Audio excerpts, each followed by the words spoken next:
Culture actually praises isolation, and they praise it as rest. I'm just stepping back for a while. And the enemy doesn't have to actually destroy the church if he can remove the builders from the church. So today I want to make the case that the most countercultural, most powerful, most kingdom advancing thing you can do in a digital age, because that's what we're living in right now.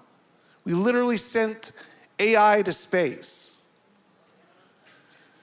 We're living in a digital age, and the most countercultural thing you can do is to actually show up in person for real with one another. And what people need today is not the newest iPhone, they need you. They need you. So my first point today is that isolation is the enemy of advancement.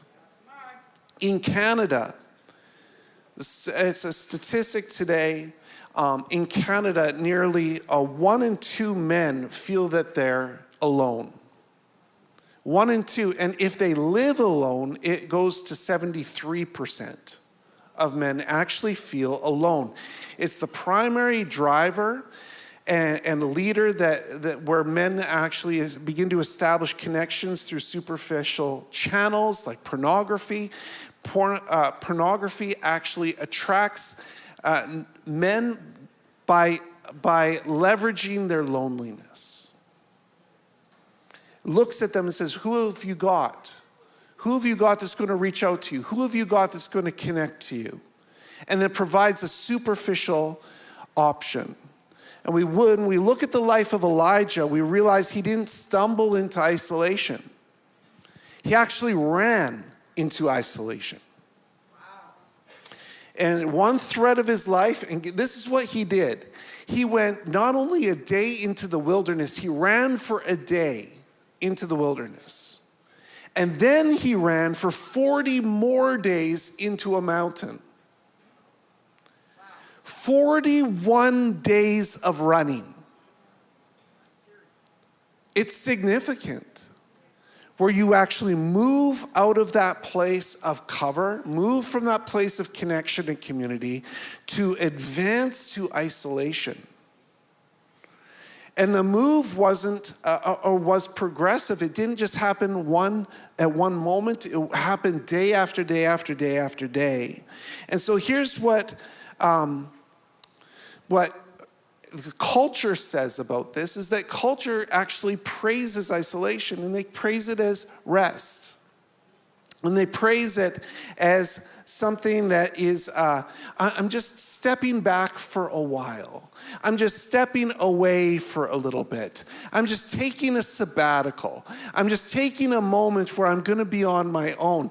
And by doing that, it's like it's under the window of wisdom, or through the lens of wisdom, that I'm going to actually step away from the church for a bit and just find myself. Step away from community and just reflect.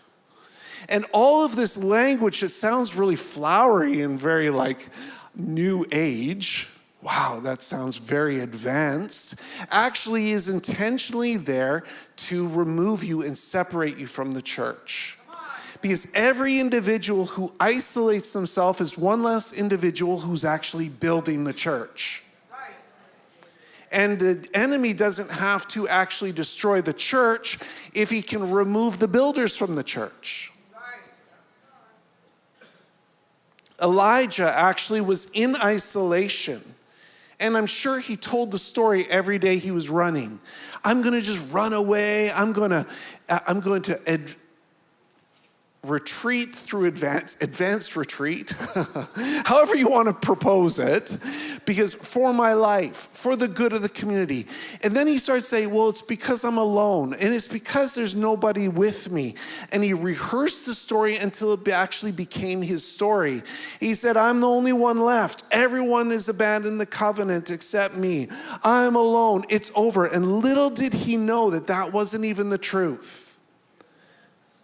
God actually spoke to him and would tell him that there are 700 or 7,000 in Israel who would never bow their knee to Baal and would have stood with him on that day. had he stood. And Elijah didn't know that, and he wasn't challenged because he was alone. There was no one there to correct them, no one there to discipline, no one there to realign him, no one there to shake him and go, you reconnect here with your purpose and God's plan for your life, and reconnect with your proper perspective. You're not alone. The scripture is very clear. It says, when one person, pity the man who goes out by himself, because if he falls, there's no one there to pick him up. And we all know that. It makes sense. But thank God if you're walking with someone, that if you fall, there's someone there who can actually help you. When you're alone, you are in trouble. And my challenge to you today is, we're talking about building the church, advancing the kingdom, is you cannot do this from isolation. If we're called to be builders, we're called to advance, we need to do it in community. And we've got a world that's pushing us into a place of isolation. And we need to be aware of it, because the culture is going to say it's good for you. In fact, it's better for you. And we have to suggest something different. Isolation doesn't separate you from people. It separates you from the truth about people. Eventually, the truth, like Elijah experienced, that he said, I'm alone, and not realizing there were 7,000 that were actually with him, was a reality. We had a situation over COVID where COVID was very much about separation and isolation, and particularly in our organization, where we have a school and a church, and the school had its own structures and the church had its structures, and we weren't supposed to kind of even cross floors. It was really a weird season of time. And at that time, we were moving students from the school to the church. And so we said, hey, we're going to move these kids from like between the school to the church. We should get a sidewalk, and through the sidewalk between the church and the school, we're going to paint this really brightly colored sidewalk. Lots of colors, color it so that the kids are fun. It's bright. When cars are moving, they see the sidewalk. They slow down at the sidewalk. Makes a lot of sense. But in isolation, all of a sudden I started getting emails. Why do you have a rainbow colored sidewalk outside? And what happens is isolation distorts truth.